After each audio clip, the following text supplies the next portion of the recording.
the FDA, the peptides? What's their angle here? So many different things, from healing to sexual to weight loss to extending life, right, and telomeres, and much, much more with peptides. SARMs I've heard is bad, and is this a scheduled 2 as well? Because from what I understand, you can still get SARMs.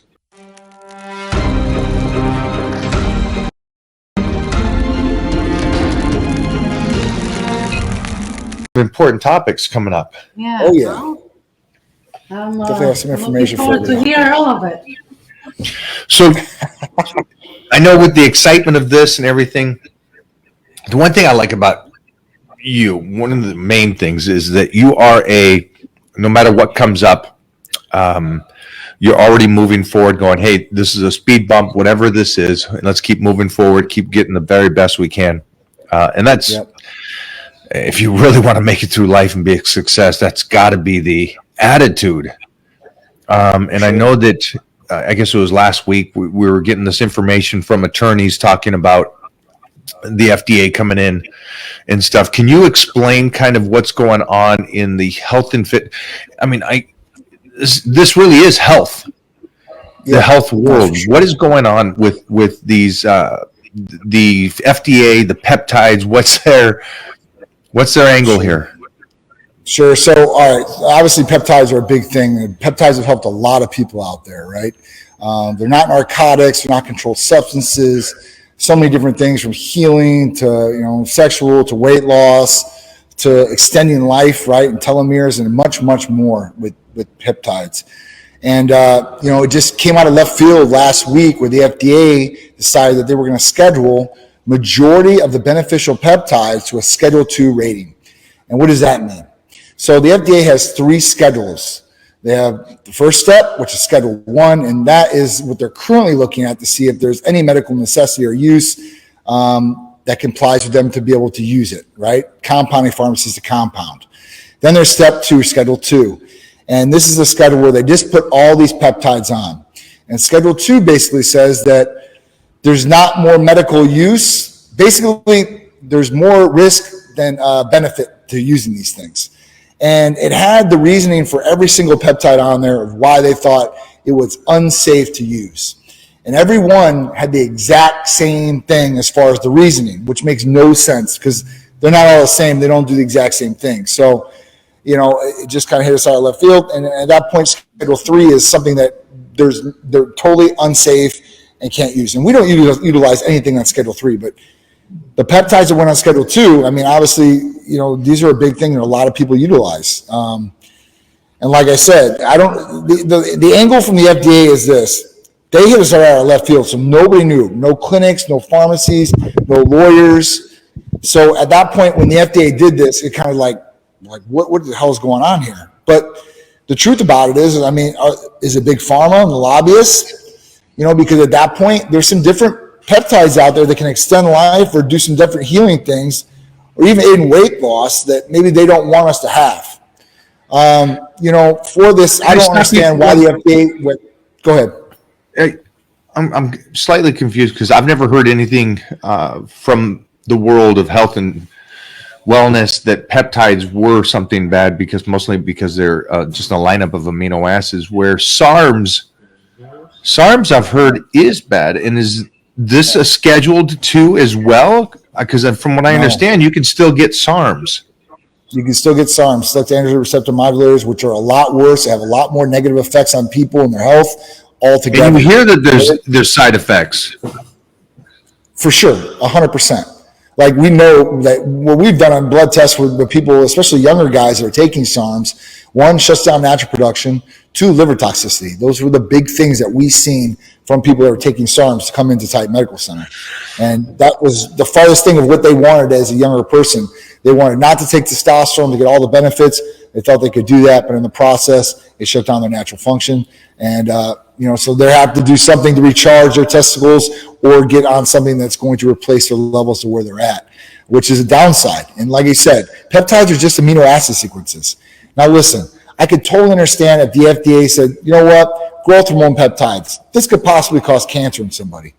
It could. If you're growing all the cells, you can't pick which cell it's going to grow. It could have possibly do that for somebody, especially if, you have the genetics and maybe former family members that have had it, that are close to your father, grandfather, mother, whoever it is. But, like BPC 157, TB 500, I mean, BPC 157 is like isolation of the gastric juices in your stomach. So, I mean, it's pretty well known to the body. So there's not like something that's completely foreign.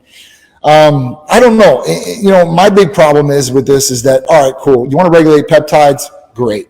Let's go after people that are doing illegal things. They're not getting prescription peptides. They're going to research chemical sites. These research chemical sites are thriving. And when this went into play, I know two owners of those sites, and man, they are jumping for joy right now because orders are coming in left and right. People know that the ban is going to be there and they're not going to get in prescription-wise in the near future. Now, if I were somebody and you got peptide therapy through us at Titan or somewhere else and you really want to get peptide therapy, I would order now, because the pharmacies at this point, the compound pharmacies have a stock of what they have, and they have powders that they can do. But after they're done with those powders in that stock, it's gone. It's done. They won't be able to get new powders to compound. And if they do, the FDA didn't say it's illegal to do it, but they said that regulation could happen. So at that point, they could come in and slap you on the wrist or do whatever they want. But it's not a black and white thing that says you can't compound this. They're saying that it is unsafe that we think, and if you do compound it, we may come visit you. So, pharmacies, they don't really want to deal with the FDA. Clinics definitely don't want to deal with the FDA. But the clinics and the pharmacies are banding together because, like I said, this came out of left field. And obviously, there's a lot of people that benefit from peptides. And there's clinics out there that, that's a majority of their business. And pharmacies, they do a lot of business in peptides too as well. So at that point, that could be a sinking ship for a lot of places out there because they solely depended on peptides, which is not a smart move because, listen, me being in this business for 11 years, I've learned one thing. You better be able to adapt because there are so many different things that have changed in the 11 years since I've been in this business, regulation-wise, products being taken off the market, presented back on the market. So you never know what's really going to happen. And it sucks that, like the FDA wants to overregulate on something like this, like I said, because it's doing damage to a lot of people because they get a lot of benefits from peptide therapy. And now you're going to push everybody back into the black market. And that is the big safety concern. To me, it seems like that's the biggest thing here. It's like, okay, well, if they're going to shut it down with people that are actually monitoring their blood work, monitoring their health, and you got the doctors looking at this stuff, and they say, okay, no more of this. They're instantly going to go right back to the black market when this kind of stuff really came out. And expense-wise, it seems pretty real inexpensive, I guess you would say, through the black market. Now, I don't know what you're getting in that sense, but at the same time, if people is getting results from this stuff, they're going to continue to do it. Of course. And, the thing about it is that, the reason that peptides are more expensive to, let's say, a pharmacy compared to somebody on the black market or research chemical sites, gray area, whatever you want to call it, is that the pharmacies are actually doing testing on these products. So they're getting the pedigree that said it's for human use. That's one thing, not just research use, because that's the other pedigree that a lot of places get. And the second thing is they have to do endotoxin testing, sterility testing. So you can show the patient, listen, this is 100% pure. There's nothing in here that's bad, and it's going to be safe for you to use. Through a research chemical site, you're not getting that. And that's why they can charge $40 or $50 for a bottle of BPC. They get these bottles already pre-made, right, from China, India, wherever it's at, and then they just distribute them out. They're not testing these things or anything like that. So it's a lot cheaper. They buy it for $5-10. They sell for $40-50. They're getting a good return on things, but you have no idea what you're getting. That's the problem. Are you guys getting overloaded with phone calls right now? People trying to get as much as they can for their stockpile, I guess you would say, before the shutdown. The way that it's going right now, obviously people are hitting us up left and right. I mean, I'm a big user of BPC 157 TB 500, guys. I'm a huge believer in it. It's helped me so much. And there's a lot of patients that want to do that. So, obviously everybody's on that page of let's stockpile as much as possible. The pharmacies know this. So they are limiting us to what we can do for each patient, but they're talking about 5 to 6 months right away that a patient can buy. And I would recommend doing that to anybody out there if you really want to get these peptides that are coming from a legitimate source, that are tested, that are going to work. For sure, 100%. Because you can go buy a bottle of $50 BPC 157. It might work, might not. You have no idea what you're going to inject. But here, at least you know, and you'll have some sort of stock. I mean, whether it's 5 or 6 months, and you never know. Like I said, if enough people uproar about these things, then the FDA could flip it back.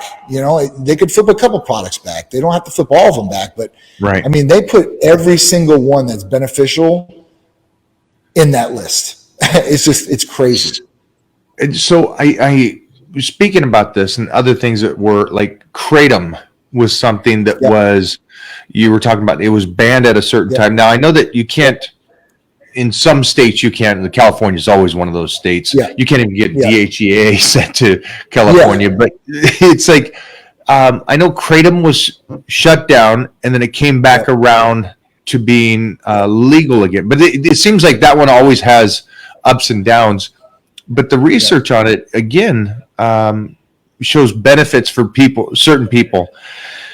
100%. So what does this mean for the HRT companies and putting out real stuff? Is there a way that they can get this to uprise against the FDA? Because nobody beats against the government, which most of the time. Money speaks volumes. In this case, money is key. And you remember, you got big pharma has billions of dollars and lobbyists. They don't want some of these things on the market because they do help people, and they will not take some of these drugs that they might have to extend use with, right? They might have to take other drugs just to get the benefit of what they're getting from some of these peptides. So at that point, like I said, it's got to be a huge uproar. There's got to be a lot of money thrown at it and a lot of people. If you do that, then they will have to do it. I mean, just like what happened with the telemedicine laws and everything like that, they were going to do something, and there was enough uproar by doctors and patients that at that point they flipped the script, and they're changing, and they've extended that out now. So if enough, honestly, it really lies with the doctors, and the doctors should be on the forefront of these things, not the pharmacies, not the patients. I mean, the patients should be there too. It should be, it should go doctors, providers, patients, pharmacies. The provider, because you know what? He's seeing the patients get the results. He's helping this patient heal, seeing this patient get a better quality of life. 2, the patients are feeling it. They've took the products, the therapies. They've felt the quality of life. They felt the improvement. They felt the recovery or whatever it may be that they're trying to get from the peptide. So that should be the second one. And the third one, the pharmacies. The pharmacies, obviously, it's a big business for them. So at that point, if they want to be able to distribute out to these clinics, then they better get their ass in there and start doing something. I mean, I know that I have before because, listen, the FDA and everything has tried to close down compounding pharmacies before. They literally went and they said, listen, we don't see this. And big pharmacies like Walgreens, CVS, and all these places, they don't like compounding pharmacies either. The reason compound pharmacies will be able to stay around forever is because 2 things, major points.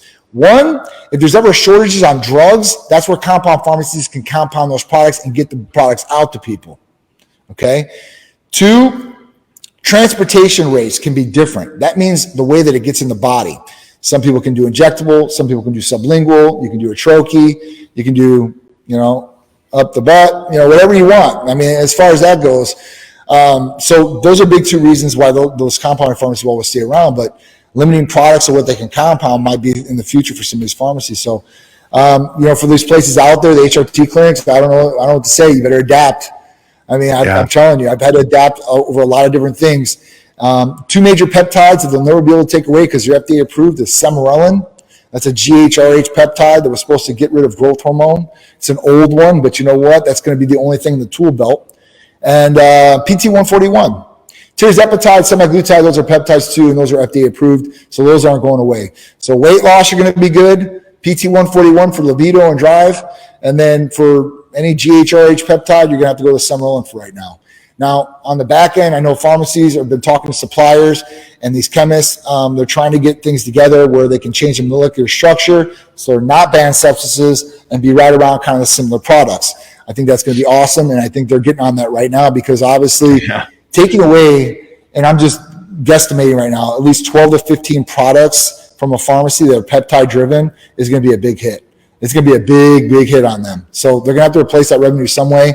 So they're going to have to either come out with good products or therapies different that can work for patients, or they're going to be screwed. The biggest thing about this is it might start diminishing some of the places that are out there. So you have a whole bunch of places that when COVID hit and the big HRT and telemedicine laws went in a place where they could service anybody and not need licensing in different states, everybody jumped on this bandwagon. Yeah. And then they thought, oh, we'll just stay on this bandwagon. Now this is going to start leaning some of these people out, these fly-by-nights, and some people are a little bit smaller because they don't have the business. They don't know what to do. Luckily for us, I mean, listen, I thought about this a long time ago.